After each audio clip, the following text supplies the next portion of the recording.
Tonight, students seethe with anger over an emergency law to restore order in Quebec.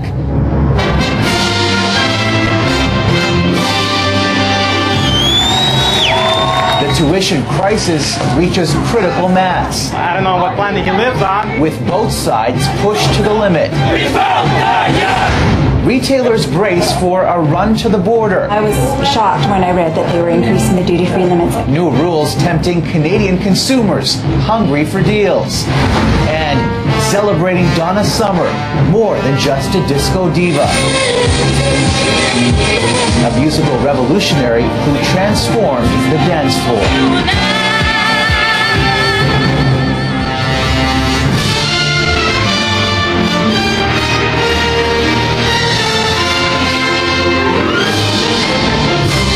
CTV National News with Lisa Laflamme. Reporting tonight, Omar Sachedina. Good evening, everyone. The Quebec government's plan to teach students a lesson appears to be backfiring. The provincial legislature is holding an emergency session tonight, debating a new law to end 3 months of turmoil. One part of the bill says any group of more than 10 people must give police written notice 8 hours before gathering in public. Protesters call that unconstitutional and are now warning that the spring of unrest could lead to a summer of discontent. CTV's Montreal Bureau Chief Geneviève Beauchemin has the latest. A sea of red squares, the symbol of the strike, pouring red anger onto the streets of Montreal. At the National Assembly in Quebec City, politicians are pulling an all-nighter, studying the details of the government's special law. It suspends classes in striking universities and colleges until August and cracks down on civil disobedience to guarantee, says the government, access to classes. The goal, restoring social peace after months of international headline-grabbing unrest. But many, including some opposed to the strike, say the legislation will do just the opposite.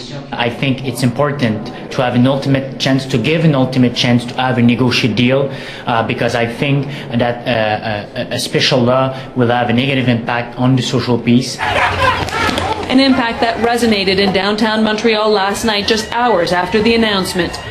Arguments with heckling passers-by escalated into clashes with police. Students vowing not to be ignored left behind shattered windows. 122 were arrested, several injured. The education minister appealed for calm. We can express ourselves with no violence and be on the street, but very calmly and without violence. And I mean, everyone has a responsibility. But this is an issue that has gone beyond tuition hikes, much of the anger now targeted at how the government has handled the crisis. But I think politically speaking, it's driving a rift among Quebecers. Everyone has an opinion. A lot of people are divided. The law will make a demonstration like this one with no set itinerary, no notice to police, illegal.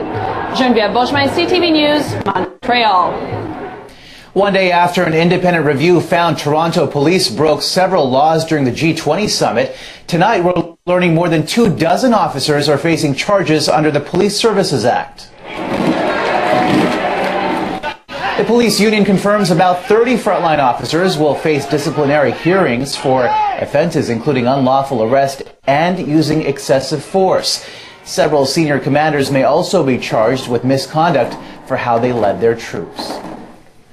There is growing fear and anger in a small Manitoba community tonight. Vincent Lee, the man who beheaded a passenger on a Greyhound bus, has been granted his request to make escorted trips into town. The review board says as long as Lee takes his medication, he can get supervised passes to Selkirk, starting at 30 minutes and increasing to full days. He must be escorted at all times by a staff member and a security officer.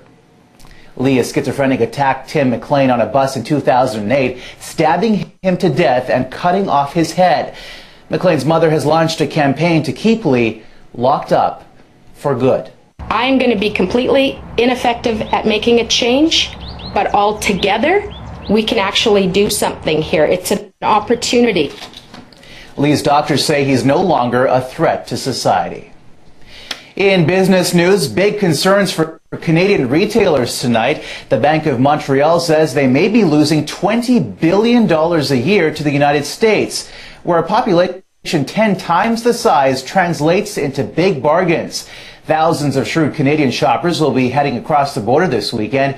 And when new rules go into effect just a few weeks from today, the problem will only get worse. CTV's Vancouver Bureau Chief Sarah Galashan reports. Juan Broadnell lives in BC, but is shopping for an iPad in Washington State. They're considering to buy the iPad, and there's at least $100 difference. That difference makes all the difference for U.S. retailers, thrilled by the fact Canadians will soon be allowed to spend at least double what they currently can duty-free during 1- and 2-day visits south. We really think it's going to drive more traffic south of the border.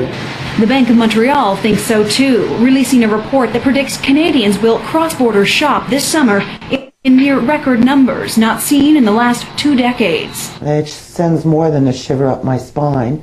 I can tell you that, like most retailers in this country, it's keeping me awake at night, and it's very frustrating. The forecast for a notable upswing in Canadian spending in the U.S. is blamed both on the new duty-free limits set by the federal government that take effect next month, combined with prices in Canada that were, in some cases, found to be 37% more expensive. Among the items compared, this Nike iPod sensor, a high-tech accessory that tracks the distance a person runs and costs $29.99 in the U.S. In Canada, it sells for $49.99, something retailers say can't be helped. And I think the government needs to take a serious look at their decision to increase the duty-free limits. Elena Grant sells clothing to tweens, but has a hard time competing with U.S. retailers who pay less in transport, shipping, and don't pay the 18% import duties that Canadian retailers do. I want to be competitive, but I still have to make a living. The Bank of Canada recently estimated that cross-border shopping amounts to less than 2% of total consumer spending, but that's still billions of dollars, and it's based on what Canadians currently declare, a number that could jump considerably when duty-free limits due on June 1st. Omar? All right, thank you, Sarah. CTV's Sarah Galashan in Vancouver tonight. And if you're planning a road trip, expect pump prices to be on par with last summer. The National Energy Board predicts the average cost per liter should be between $1.20 and $1.35. Prices hovered around $1.27 today. A war of values is going on in Ottawa right now between the prudish and the permissive. An exhibit dedicated to sex education for kids threw open its doors and immediately touched off the question, how much is too much? The same show has set up shop in 2 other cities without a fuss, but it's a different story in the capital, where, like it or not, everything is political. CTV's Roger Smith reports. It's called Sex, a tell-all exhibition, and it aims to tell teenagers all they need to know about everything from conception to how to prevent it, with a wide choice of condoms and instructions on the proper way to use them. It's good to learn about it and learn the real facts instead of just, going on the internet and finding stuff that may or may not be true. Well, the show ran in Montreal and Regina with little protest. It's a big controversy in Ottawa. Critics say it's too explicit, offers risky advice. First of all, oral sex is a natural activity. And encourages promiscuity. To me, it's promoting sex as recreation. And I think that's very dangerous. With complaints pouring in. The criticism ranges from accusing me of being a pedophile to a smut peddler to a child pornographer. The museum raised the entrance age for unaccompanied kids from 12 to 16 and removed an animated video on masturbation. But the Heritage Minister still isn't happy with the show. Its content cannot be defended, said a statement from his office, and is insulting to taxpayers. Now he's suggesting it should be closed. I made my view known. It's up to the museum to decide now where they go. But this Tory senator thinks the minister is misguided. It's not erotic, it's not pornographic, it's just an educational, scientific show about sex. All the controversy is great publicity. In the first 4 hours, more than 200 visitors, twice as many as the museum usually gets for a new exhibit. Still, the museum depends on federal funding and is feeling the pressure. It plans to monitor the reaction of visitors to see if the show should go on. Roger Smith, CTV News, Ottawa. We're also learning tonight about a new round of big job cuts in the federal public sector. More than 1,000 workers have received word that their positions could be axed.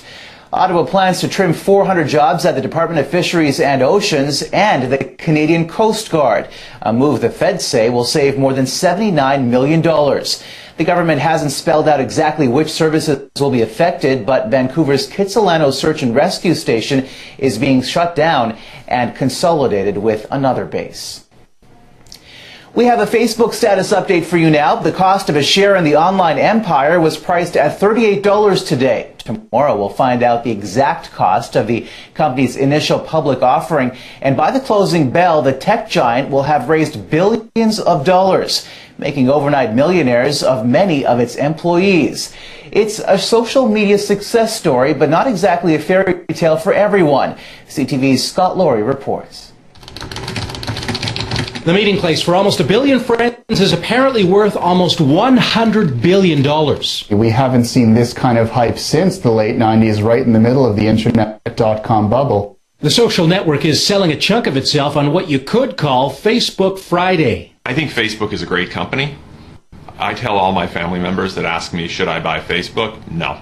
The first buyers won't be average investors. Big funds and brokerages get first dibs, and some analysts are preaching caution. The valuations have just gotten out of hand, and that's not so. It's not quite a bubble. It's bubble-ish. It is, but it's not a bubble. Among its 3,500 employees, many will be popping the bubbly, just like this former cook at Google who hit a gold mine when it went public. His advice: be careful. They say money is like a volume knob. It makes you either a bigger jerk or a really great person. Among key people at Facebook, it's been a wild week. The new status of a co-founder has led to angry messages from tax authorities. They say he conveniently renounced his citizenship and moved to Singapore for one reason. Eduardo Saverin wants to defriend the United States of America just to avoid paying taxes. His friend and CEO, fresh off a friendly tour of Wall Street, turned 28 Monday. It helps you better understand what's going on around you, and once you're better informed about the people around you and what's going on, you're in a better position to meet people, connect with all these people. But will the shares connect with investors? Now he's going to be accountable to a ton of people, and if Facebook's users start to get irritated, its shareholders will get irritated. Definitely not irritated retailers in Facebook's backyard, car dealers, and real estate agents. It's a market unlike anything else I've ever seen. By this time tomorrow, there will be hundreds of new millionaires and 421 million shares that investors around the world will be bidding for. Omar? A financial flurry indeed. Scott, thank you for this tonight.